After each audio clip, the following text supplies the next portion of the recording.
Hello everyone, welcome to VAC academy Belur মঠ।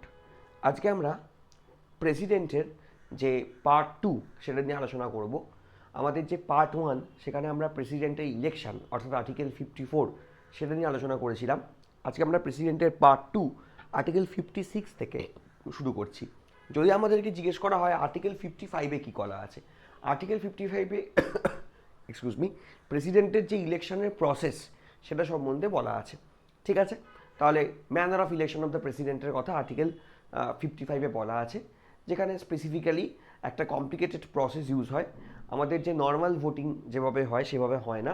প্রেসিডেন্টের ভোটের ক্ষেত্রে একটা কোটা নির্ধারণ থাকে, যে টোটাল ভোট সেটার বাই 2+1 সেটা কিন্তু প্রেসিডেন্টকে পেতে হয়, এবং তার জন্য কিন্তু ট্রান্সফারেবল ভোটের একটা সিস্টেম আছে, যে সিস্টেমটা আমরা ইউজ করি, এবং এখানে কিন্তু ব্যালটে, সিক্রেট ব্যালটে এই ভোটটি হয়। আমরা চলে যাই next article, that is article 56। Article 56-এ বলা আছে terms of president, terms of the office of the president, অর্থাৎ প্রেসিডেন্টের যে অফিস সেই প্রেসিডেন্টের অফিসের টার্মস কত বছর প্রেসিডেন্ট সে কাজ করবে তার অফিসে, সেটা নিয়ে বলা আছে। আমরা নর্মালি জানি terms is 5 years from the date on which he enters upon his office, অর্থাৎ প্রেসিডেন্ট যেদিন প্রেসিডেন্সিয়াল অফিসে ঢুকবেন তারপর থেকে আগামী 5 বছর তিনি কিন্তু প্রেসিডেন্ট হিসেবে কাজ করবেন। এটা হলো নর্মাল টেনিওর। কিন্তু resignation submit to vice president, যদি প্রেসিডেন্ট রিজাইন করতে চান, প্রেসিডেন্ট উপরাষ্ট্রপতিকে বা ভাইস প্রেসিডেন্টকে রেজিগনেশন দিয়ে বা ইস্তফাপত্র জমা দিয়ে তিনি কিন্তু রিজাইন করতে পারেন।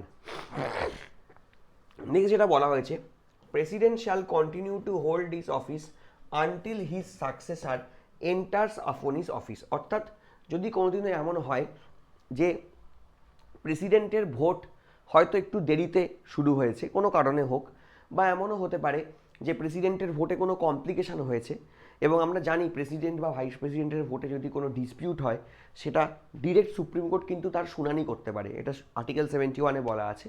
তো এরকম কোনো কারণে যদি নতুন প্রেসিডেন্টের আসতে একটু সময় লাগে, তাহলে আগে যিনি প্রেসিডেন্ট ছিলেন তিনি কিন্তু যতদিন না নতুন প্রেসিডেন্ট প্রেসিডেন্সিয়াল অফিসে এসে ওথ পড়ছেন ততদিন অবধি তিনি কিন্তু তার কাজ কন্টিনিউ করে যাবেন, কারণ ভারতবর্ষে একজন প্রেসিডেন্টকে থাকতেই হবে, there shall be a president in India. তাই জন্য যতদিন না নতুন প্রেসিডেন্ট আসছে ততদিন অবধি পুরনো প্রেসিডেন্ট কিন্তু তার কাজ কন্টিনিউ করে যাবেন। নতুন প্রেসিডেন্ট এসে ওথ পড়ার পর আগের প্রেসিডেন্ট তিনি বেরিয়ে যাবেন এবং নতুন প্রেসিডেন্ট তার অফিসে কন্টিনিউ করবেন। এই হলো আর্টিকেল 56-এ terms of the office of the প্রেসিডেন্টে বলা আছে। নেক্সট আমরা চলে যাই article 57, eligibility for re election.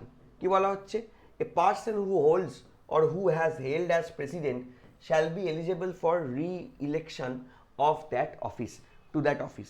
কথাটার মানে খুব সিম্পল, আপনি যদি একবার ভারতবর্ষের প্রেসিডেন্ট হন, আপনি কিন্তু এরপর বারবার ভারতবর্ষের প্রেসিডেন্ট হতে পারেন। মানে কোথাও বলা নেই যে ভারতবর্ষের প্রেসিডেন্ট সে একটা টার্ম বা দুটো টার্ম বা তিনটে টার্ম এনজয় করবে, সে যতগুলো ইচ্ছে টার্ম এনজয় করতে পারে। কিন্তু এখানে যেটা বলা আছে সেটা হলো প্রেসিডেন্টকে কিন্তু রি-ইলেক্ট হতে হবে, অর্থাৎ তাকে পুনর্নির্বাচিত হতে হবে।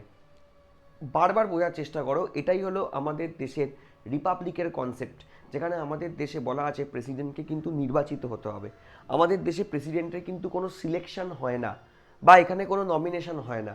ইংল্যান্ডে যেমন আমরা দেখেছি হেড অফ দ্য স্টেট যিনি আছেন তিনি একই ফ্যামিলি থেকে বিলং করেন, বছরের পর বছর তিনি কিন্তু একই ফ্যামিলি থেকে বিলং করছেন, তাই তো। কিন্তু সরি, কিন্তু আমাদের দেশে প্রেসিডেন্টের ক্ষেত্রে নিয়মটা একটু আলাদা। আমাদের দেশে প্রেসিডেন্টের ক্ষেত্রে যেটা নিয়ম সেটা হলো একজন প্রেসিডেন্ট বারবার তার পদে আসতে পারে, কিন্তু তাকে যতবার সে আসবে তাকে কিন্তু নির্বাচিত হয়ে আসতে হবে, তাকে কিন্তু রি-ইলেক্ট হয়ে আসতে হবে। তাই প্রেসিডেন্টের পদে রি-ইলেকশন হতে পারে, এবং সেটার কথা কোন আর্টিকেলে বলা আছে, আর্টিকেল 57-এ বলা আছে। আর্টিকেল 58 অর্থাৎ প্রেসিডেন্টের যে কোয়ালিফিকেশান সেটা আমরা অলরেডি প্রেসিডেন্টের পার্ট 1-এ অর্থাৎ প্রথম প্রেসিডেন্টের যে ক্লাসটা সেখানে আলোচনা করে নিয়েছি। নেক্সট দেখো আমরা যেটা বলবো সেটা হলো আর্টিকেল 60।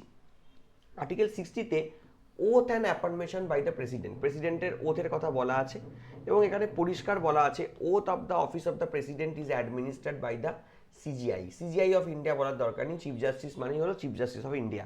সিজিআই যেখানে মেনশন করা আছে তাহলে প্রেসিডেন্টকে ওথ কে পড়াবে? সুপ্রিম কোর্টের যিনি প্রধান বিচারপতি তিনি প্রেসিডেন্টকে ওথ পড়াবেন।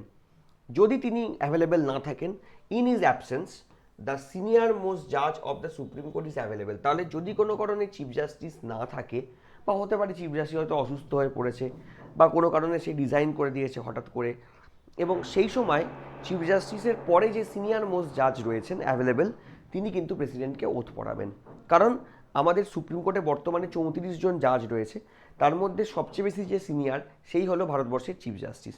কোনো কারণে চিফ জাস্টিস যদি অনুপস্থিত থাকে, তাহলে তারপরেই যিনি মানে অ্যাজ এজ হিসেবে যিনি রয়েছেন, বয়স হিসেবে সিনিয়র মোস্ট চিফ জাস্টিস, এবং সেকেন্ড সিনিয়র মোস্ট যিনি আছেন তিনি যদি অ্যাভেলেবেল থাকেন, তিনি তাহলে প্রেসিডেন্টকে ওথ পড়াবেন। যদি তিনি না থাকেন, তাহলে তারপরে যে সিনিয়র মোস্ট অ্যাভেলেবেল যিনি রয়েছেন তিনি প্রেসিডেন্টকে ওথ পড়াবেন।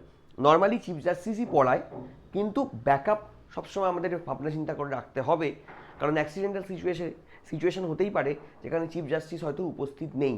সেই ক্ষেত্রে কি হবে সেটাও কিন্তু মেনশন করা আছে পরিষ্কারভাবে এই আর্টিকেল, অর্থাৎ আর্টিকেল 60-তে প্রেসিডেন্টের ওথের জায়গাতে। নেক্সট আমরা যেটা পড়বো খুব ইম্পর্টেন্ট, আর্টিকেল 61। আর্টিকেল 61-এ procedure for impeachment of the প্রেসিডেন্টের কথা বলা আছে। প্রথমত দেখো ইমপিচমেন্টটা কি। প্রেসিডেন্টের যে রিমুভাল প্রসেস, প্রেসিডেন্টের রিমুভাল যে প্রসেস, সেই প্রেসিডেন্টের রিমুভাল প্রসেসকে আমরা বলি process of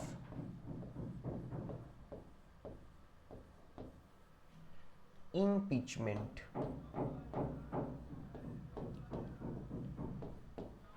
process of impeachment. তাহলে প্রেসিডেন্টের যে রিমুভাল প্রসেস তাকে আমরা কি বলি?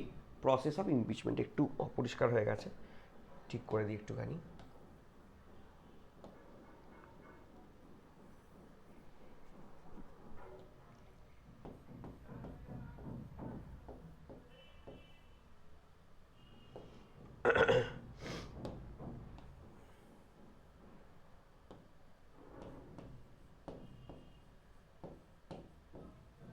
প্রেসিডেন্টের রিমুভাল প্রসেস।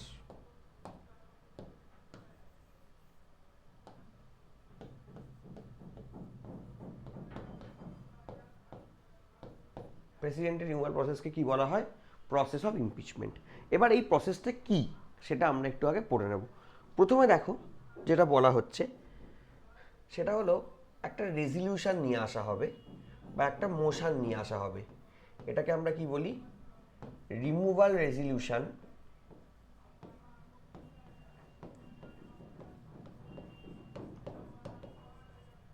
বা রিমুভাল মোশন।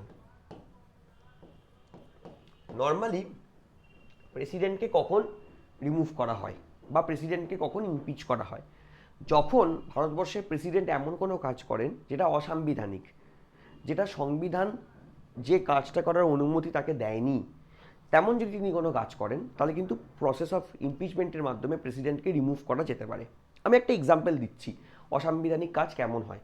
ধরো আমরা পড়েছি আর্টিকেল 74 ক্লজ 1, সেখানে পরিষ্কার বলা আছে প্রধানমন্ত্রী যেই ইউনিয়ন কাউন্সিল অফ মিনিস্টারকে লিড করছে, সেই ইউনিয়ন কাউন্সিল অফ মিনিস্টারের এড এবং অ্যাডভাইস অনুযায়ী প্রেসিডেন্টকে কাজ করতে হবে।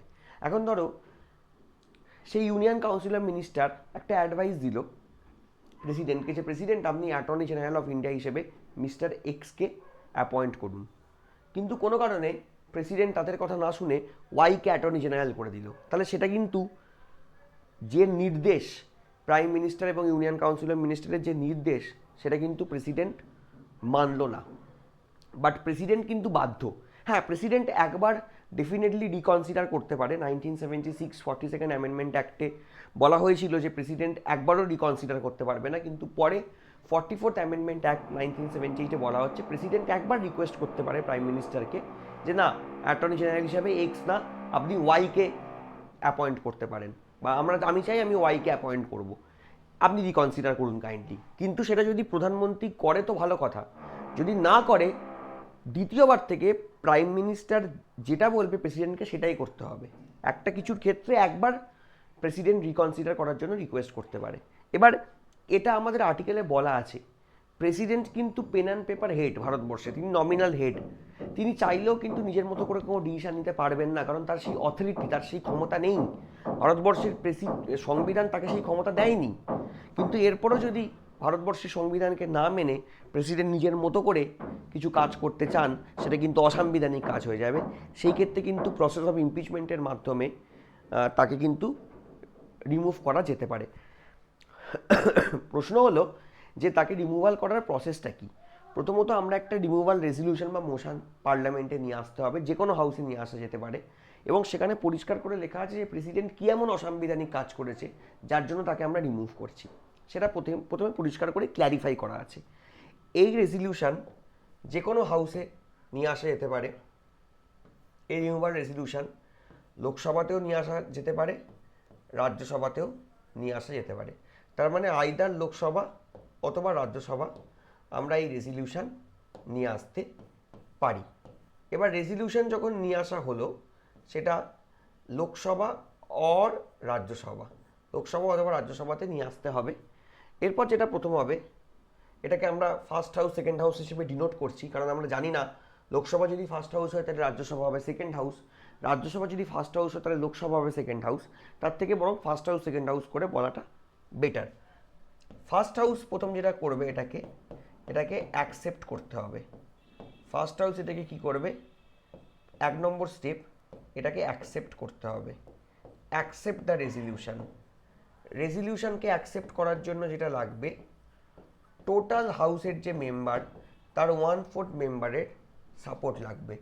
অর্থাৎ টোটালের 1/4 মেম্বারের সাপোর্ট লাগবে, 1/4 মেম্বারের সাপোর্ট লাগবে। এবং তারপর এই যে রেজলিউশনটা, সেখানে 1/4 মেম্বারের সিগনেচার নিয়ে একটা 14 দিনের নোটিশ দিয়ে সেটাকে আমরা প্রেসিডেন্টের কাছে ফার্স্ট হাউস পাঠিয়ে দেবে। নোটিশ করানোর মানে হলো এটাই যে প্রেসিডেন্ট, আপনি যদি কোনো সত্যি অসাংবিধানিক কাজ করে থাকেন তাহলে আপনি কাইন্ডলি নিজে থেকে রিজাইন করে চলে যান। কারণ আমরা সবসময় মনে করি যে একজন মানুষের নিজে থেকে রেজিগনেশন দেওয়াটা বেটার রাদার দ্যান তাকে ঘাট ধাক্কা দিয়ে তাড়িয়ে দেওয়া।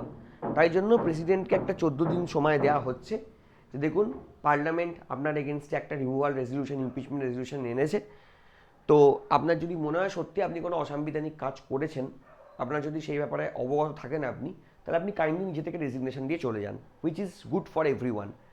যদি প্রেসিডেন্ট রেজিগনেশন না দেয়, দিয়ে দিলে আলাদা কথা, আলটিমেট 14 দিন পরে যেটা হবে, রেজিগনেশনটা আবার ফার্স্ট হাউসে ফিরে আসবে। তখন ফার্স্ট হাউস এটাকে পাস করাবে। ফার্স্ট হাউস কি করাবে, এটাকে পাস করাবে। এটা হলো 2 নম্বর স্টেপ। ফার্স্ট হাউস এটাকে যখন পাস করাবে তখন কি মেজরিটি লাগবে, স্পেশাল মেজরিটি লাগবে, যেখানে টোটালের 2/3 মেম্বারের সাপোর্ট ফার্স্ট হাউসকে নিতে হবে। পয়েন্ট এলে তার পরের সংখ্যাটা আমরা নেব, ততজন মেম্বারের সিগনেচার যদি রেজলিউশনটা পেয়ে যায় তাহলে ফার্স্ট হাউসে এটা পাস হয়ে যাবে। ফার্স্ট হাউসে এটা পাস হয়ে যাওয়ার পর আমি যদি 3 নম্বর স্টেপ বলি, এটা চলে যাবে সেকেন্ড হাউসে। সেকেন্ড হাউসে এটা মুভ করে যাবে, যদি ফার্স্ট হাউসে পাস করে তবেই। আর যদি ফার্স্ট হাউসে পাস না হয়, প্রেসিডেন্ট যেমন কাজ করছেন তেমন কন্টিনিউ করবেন। ইমপিচমেন্ট প্রসেসটা যে প্রসেস বলা আছে সেটা কিন্তু পার্লামেন্ট সেইভাবে কিন্তু প্রেসিডেন্টকে রিমুভ করতে পারছে না, কারণ সাপোর্ট পাওয়াটা খুব দরকার, তবেই তো পাস হবে। পাস না হলে প্রেসিডেন্ট যেমন আছে তেমন থাকবে। যদি সেকেন্ড হাউস এটা চলে যায়, সেকেন্ড হাউসে যাওয়ার পর সেকেন্ড হাউসে আগে যেটা হবে, সেকেন্ড হাউস একটা ইনভেস্টিগেশন প্রসেস এখানে চালাবে। সেকেন্ড হাউস ফার্স্ট হাউসের আনা যে চার্জটা সেটাকে ইনভেস্টিগেট করতে পারে। সেকেন্ড হাউস ফার্স্ট হাউসে আনা চার্জটাকে ইনভেস্টিগেট করতে পারে, এবং যখন এই ইনভেস্টিগেশন হবে তখন প্রেসিডেন্ট নিজে তার হয়ে সওয়াল করার জন্য উপস্থিত থাকতে পারে সেকেন্ড হাউসে। যদি প্রেসিডেন্ট মনে করে সে চাইলে কোনো একজন অ্যাডভোকেটকে নিয়েও তার হয়ে সওয়াল করানোর জন্য উপস্থিত থাকতে পারে সেকেন্ড হাউসে। তাই এইখানে যেহেতু পার্লামেন্ট জুডিশিয়ারির মতো কাজ করছে, তাই জন্য আমরা আর্টিকেল 61 যেটা, সেটাকে কিন্তু কোয়াসি জুডিশিয়াল প্রসেস বা প্রেসিডেন্টের যে রিমুভাল প্রসেস, সেটাকে কিন্তু আমরা কোয়াসি জুডিশিয়াল প্রসেসও বলে থাকি। ঠিক আছে, এটাকে আমরা কোয়াসি জুডিশিয়াল প্রসেসও বলে থাকি। নেক্সট যেটা হচ্ছে সেটা হলো সেকেন্ড হাউসে এই রেজলিউশনটা যাওয়ার পর সেকেন্ড হাউস প্রথমে ইনভেস্টিগেট করবে, যদি ইনভেস্টিগেট করে সেকেন্ড হাউস দেখে যে সত্যিই প্রেসিডেন্ট যা করেছে সেটা সংবিধান বিরোধী কাজ করেছে, তখন সেকেন্ড হাউস এটাকে পাস করাবে। এবং সেম যে প্রসেসই এখানে পাস করাবে। সেম যে মেজরিটি, সেই মেজরিটি লাগবে, সেটা হলো টোটালের 2/3 মেজরিটি এটা লাগবে, যেটা ফার্স্ট হাউসের ক্ষেত্রেও আমরা দেখেছিলাম। এই যে ফার্স্ট হাউসের ক্ষেত্রে টোটালের 2/3, সেকেন্ড হাউসে যখন পাস করাবে তখন টোটালের 2/3। যদি পাস করে যায়, প্রেসিডেন্ট স্ট্যান্ড ইমপিচড, অর্থাৎ প্রেসিডেন্ট কিন্তু ইমপিচ হয়ে যাচ্ছে। তাহলে প্রসেসটা আমি আরেকবার বলে দিচ্ছি। প্রথমে আমরা প্রেসিডেন্টের একটা রিনিউয়াল রেজলিউশন নিয়ে আসবো। রিনিউয়াল রেজলিউশনে পরিষ্কার করে বলা আছে প্রেসিডেন্ট কী এমন অসাংবিধানিক কাজ করেছে যার জন্য প্রেসিডেন্টকে আমরা রিমুভ করছি। এই রেজলিউশন আমরা নিয়ে আসতে পারি আইদার লোকসভা অথবা রাজ্যসভা, রাজ্যসভা যে কোনো একটা হাউসে আমরা এই রেজলিউশন নিয়ে আসতে পারি। রেজলিউশনটাকে আমাদের পাস করাতে হবে, রেজলিউশনটাকে অ্যাকসেপ্ট করাতে হবে আগে। সেই অ্যাকসেপ্ট করার জন্য যে মেজরিটি, মাথায় রাখবো আমরা, অ্যাকসেপ্ট করানোর জন্য অ্যাকসেপ্ট হবে অনলি ইন ফার্স্ট হাউস, শুধুমাত্র ফার্স্ট হাউসে অ্যাকসেপ্ট হবে, দুটো হাউসে অ্যাকসেপ্ট করানোর কোনো দরকার নেই। আর যে কোনো একটা হাউসে অ্যাকসেপ্ট করালেই হলো, লোকসভা আর রাজ্যসভা। তো এই অ্যাকসেপ্টের ক্ষেত্রে ফার্স্ট হাউসে করতে হবে, এবং তার জন্য টোটালের 1/4 সাপোর্ট লাগবে। টোটালের 1/4 এই সাপোর্টটা লাগবে এটা অ্যাকসেপ্ট করানোর জন্য। আর পাস করানোর জন্য এটা বোথ হাউসেসে করতে হবে, দুটো হাউসেই করতে হবে, বোথ হাউসেস। এবং তার জন্য যে মেজরিটি লাগবে সেটা হলো টোটালের 2/3, এটা আমরা মাথায় রাখবো। তাহলে অ্যাকসেপ্ট শুধুমাত্র ফার্স্ট হাউস, পাস কিন্তু দুটো হাউসেই হবে। পরিষ্কার করে এটা আমি এখানে মেনশন করে দিলাম। তাহলে অ্যাকসেপ্ট হচ্ছে রেজলিউশনটা। যদি অ্যাকসেপ্ট হয়ে যায় 14 দিনের নোটিশ দিয়ে আমি প্রেসিডেন্টের কাছে পাঠিয়ে দেবো। প্রেসিডেন্ট, আপনি যদি সত্যি কোনো অসাংবিধানিক কাজ করে থাকেন তাহলে আপনি রেজিগনেশন দিয়ে চলে যান, কারণ resignation is always better than to sack someone, to dismiss someone from his job or her job. তারপর ফার্স্ট হাউসে যদি তিনি 14 দিনের মধ্যে রেজিগনেশন না দেন, তাহলে এই যে নোটিশটা, যে রিমুভাল রেজলিউশনটা, সেটা ফিরে আসবে ফার্স্ট হাউসে। ফার্স্ট হাউস টোটালের 2/3 এটাকে পাস করাবে। ফার্স্ট হাউসে পাস করার পর এটা চলে যাবে total second house. Second house আগে ইনভেস্টিগেট করবে ফার্স্ট হাউসের আনা যে চার্জটা সেটা কতটা যুক্তিসঙ্গত, কতটা ঠিক। এবং এই ইনভেস্টিগেশন প্রসেস যখন হবে তখন আত্মপক্ষ সমর্থনের জন্য প্রেসিডেন্ট নিজে উপস্থিত থাকতে পারে। প্রেসিডেন্ট যদি যায় তার জন্য কাউকে সওয়াল করার জন্য প্রেসিডেন্ট কোনো একজন অ্যাডভোকেটকেও তার সাথে নিয়ে আসতে পারে।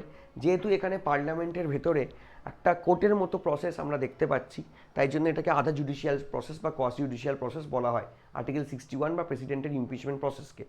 সেকেন্ড হাউসে যদি এটা ইনভেস্টিগেট হওয়ার পর সেকেন্ড হাউস দেখে যে ফার্স্ট হাউসের আনা যে চার্জ সেটা সঠিক, তাহলে সেকেন্ড হাউস এটাকে টোটালের 2/3 পাস করাবে। পাস করার রেজলিউশন হলো টোটালের 2/3, আর অ্যাকসেপ্টেড হলো টোটালের 1/4। আমরা দেখে নিয়েছি অ্যাকসেপ্ট শুধুমাত্র ফার্স্ট হাউস, আর পাস হলে দুটো হাউসেই হবে। অলরেডি ফার্স্ট হাউসে পাস হয়ে বসে আছে, সেকেন্ড হাউসে ওটা পাস হলো, প্রেসিডেন্ট স্ট্যান্ড ইমপিচড। তাহলে এই প্রসেসটা আমরা আমেরিকা থেকে নিয়েছি। আর্টিকেল 61 এটা বলা আছে। আগে দেখে নিই রিজন ফর ইমপিচমেন্ট কী বলেছে। রিজন ফর ইমপিচমেন্ট হলো for violation of the constitution. কনস্টিটিউশনকে ভায়োলেশন করার জন্য প্রেসিডেন্টকে ইমপিচ করা যেতে পারে বা রিমুভ করা যেতে পারে by the process of impeachment.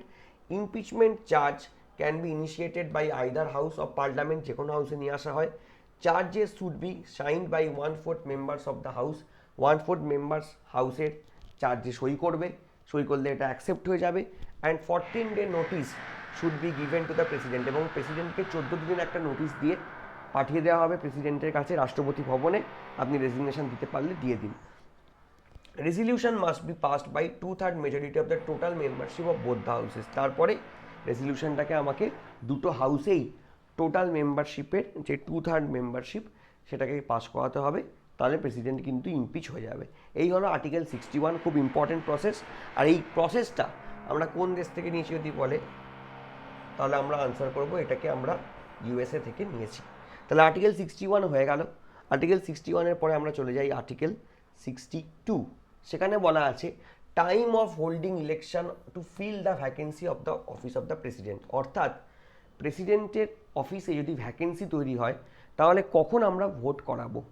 একটা তো নর্মাল ভ্যাকেন্সি আমরা জানি যেটা প্রতি 5 বছরে হয়, আর একটা হলো সাডেন ভ্যাকেন্সি, এটা আমি অলরেডি আজকে আলোচনা করেছি, সেটার কথাই আর্টিকেল 62-তে বলা আছে। A vacancy in the president office can occur in any of the following ways. একটা প্রেসিডেন্টের অফিসে শূন্যতা কখনো তৈরি হতে পারে। একটা হলো on the expiry office tenure of 5 years, তার 5 বছরের টেনিওর শেষ হয়ে গেলে অফিসে একটা ভ্যাকেন্সি তৈরি হতে পারে, এটাকে আমরা বলবো it's a normal vacancy. Normal vacancy, এটা 5 বছরে তৈরি হয়েছে এবং ভোট হবে, এবং টু বি ফ্র্যাঙ্ক আগের প্রেসিডেন্টের যেদিন শেষ দিন তার আগে ভাগেই ইলেকশন কমিশন কিন্তু নতুন প্রেসিডেন্টকে ইলেক্ট করে নিয়ে চলে আসে, যাতে কোনো রকম সমস্যা না হয়। যদি একটু দেরি হয় তাহলে আগের প্রেসিডেন্ট কিছুদিন কন্টিনিউ করবেন, যেটা আমরা অলরেডি আর্টিকেল 56-এ পড়ে নিয়েছি। নেক্সট যেটা বলছে, বাই হিজ রেজিগনেশন, যদি প্রেসিডেন্ট হঠাৎ করে রেজিগনেশন দিয়ে দেয়, ইস্তফা দিয়ে দেয় তার পদ থেকে ভাইস প্রেসিডেন্টের কাছে, on is removal by the process of impeachment, যদি তাকে ইমপিচমেন্ট প্রসেসের মাধ্যমে রিমুভ করে দেওয়া হয়, অথবা হিজ ডেথ, অথবা যদি তার মৃত্যু হয়, এগুলোর ক্ষেত্রে কি হচ্ছে, এগুলোর ক্ষেত্রে সাডেন ভ্যাকেন্সি হচ্ছে। সাডেন ভ্যাকেন্সি আর্টিকেল 65-এ বলা আছে, জেনারেলি যেটা হয় উপরাষ্ট্রপতি রাষ্ট্রপতি হিসেবে কাজ করে, উপরাষ্ট্রপতি অ্যাক্টিং প্রেসিডেন্ট হিসেবে কাজ করছে, কারণ সাডেন ভ্যাকেন্সি হয়ে গেলে তো তোমার কাছে আগে থেকে ইলেকশনের কোনো বন্দোবস্ত থাকে না, তো ইলেকশনটা করাতেও একটা সময় লাগে। তো যতদিন না ইলেকশন হয়ে নতুন প্রেসিডেন্ট আসছে, তবে হ্যাঁ ম্যাক্সিমাম এটা 6 মাস, তার মধ্যে কিন্তু আমাকে উপরাষ্ট্রপতি রাষ্ট্রপতি হিসেবে কাজ করবে। যদি উপরাষ্ট্রপতি না থাকে সেক্ষেত্রে চিফ জাস্টিস অ্যাক্টিং প্রেসিডেন্ট হিসেবে কাজ করবে। যদি সিজিআইও না থাকে তাহলে সেক্ষেত্রে যে সেকেন্ড সিনিয়র মোস্ট জাজ তিনি অ্যাক্টিং প্রেসিডেন্ট হিসেবে কাজ করবেন। এটা কিন্তু সাডেন ভ্যাকেন্সির ক্ষেত্রে, নর্মাল ভ্যাকেন্সির ক্ষেত্রে এই প্রয়োজনীয়তা নেই। এটার কথা আর্টিকেল 62-তে বলা আছে, প্রেসিডেন্টের ভোট কখন হবে। নেক্সট দেখো আর্টিকেল 65, যেটা আমি এতক্ষণ ধরে বলছিলাম, vice president to act as president or to discharge his function as president, vice president রাষ্ট্রপতি হিসেবে কাজ করছে, আর্টিকেল 65-এ বলা আছে, অথবা ডিসচার্জ হিজ ফাংশন। ডিসচার্জ ফাংশনটা কখন হয়, যখন হয়তো কোনো কারণে প্রেসিডেন্ট কিছুদিনের জন্য বিদেশ সফরে গেছে বা অসুস্থ হয়ে পড়েছে, মানে যেটাকে আমরা বলি অ্যাবসেন্ট। অ্যাবসেন্ট মানে কি, সেটা টেম্পোরারি, প্রেসিডেন্ট আজকে অফিসে নেই কাল আবার আসবে, আজকে অফিসে নেই পরশু আবার আসবে, বাড়িতে কোনো অনুষ্ঠান পড়ে গেছে, কোনো বিদেশ সফরে গেছে, সেই ক্ষেত্রে উপরাষ্ট্রপতি রাষ্ট্রপতি হিসেবে কাজ করে। উপরাষ্ট্রপতি না রাখলে চিফ জাস্টিস অফ ইন্ডিয়া, অথবা তারপর সে যদি না থাকে সিনিয়র মোস্ট জাজ যিনি অ্যাভেলেবেল আছেন। এটা হলো ডিসচার্জ যাপন। ডিসচার্জ যাপন মানে হলো যখন টেম্পোরারি অ্যাবসেন্ট, আর যখন ভ্যাকেন্সি হয় তখন প্রেসিডেন্ট হিসেবে অ্যাক্ট করে। এই টুকুনি just difference. In case of occurrence of any vacancy, এখানে ভ্যাকেন্সি বলা আছে, in the office of the president by his death, resignation or removal or otherwise, vice president shall act as president until the date on which a new president elected. যতদিন না নতুন president elect হয়ে আসবেন ততদিন উপরাষ্ট্রপতি রাষ্ট্রপতি হিসেবে কাজ করবে। অনেকে কিন্তু ভাবে যে উপরাষ্ট্রপতি রাষ্ট্রপতি হয়ে যায়, না, উপরাষ্ট্রপতি রাষ্ট্রপতি হয় না, উপরাষ্ট্রপতি উপরাষ্ট্রপতিই থাকে, ভাইস প্রেসিডেন্ট ভাইস প্রেসিডেন্টই থাকে, কিন্তু সে রাষ্ট্রপতি হিসেবে কাজ করবে। Someone will act as president, তাই আমরা এটাকে অ্যাক্টিং প্রেসিডেন্ট বলে থাকি, নট নর্মাল প্রেসিডেন্ট।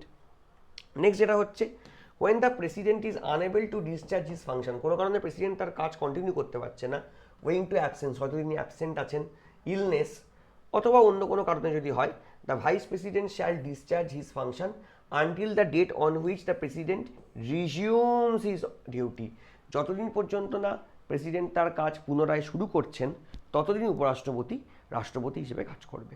আর্টিকেল 65-এ পরিষ্কার এটা বলা আছে। তো এই মোটামুটি আজকের ডিসকাশন। নেক্সট যে প্রেসিডেন্টের পার্ট 3 যে ক্লাস, সেখানে আমরা প্রেসিডেন্টের যে পাওয়ার সেটা নিয়ে, এবং পার্ট 4 যে প্রেসিডেন্টের ক্লাস, সেখানেও আমরা প্রেসিডেন্টের যে পাওয়ার সেটা নিয়ে আলোচনা করব। থ্যাংক ইউ সবাইকে বেলুড় মঠ ভিএসির পক্ষ থেকে। তোমরা প্লিজ ক্লাসটা ভালো করে দেখো, অবজার্ভ করো, এবং নিজেদের যে কনসেপচুয়াল ক্ল্যারিটিগুলো সেগুলোকে ব্রাশ আপ করে নাও। নেক্সট প্রেসিডেন্টের যে প্রেসিডেন্ট পার্ট 3, সেখানে আমরা powers of the president start করব। থ্যাংক ইউ সবাইকে।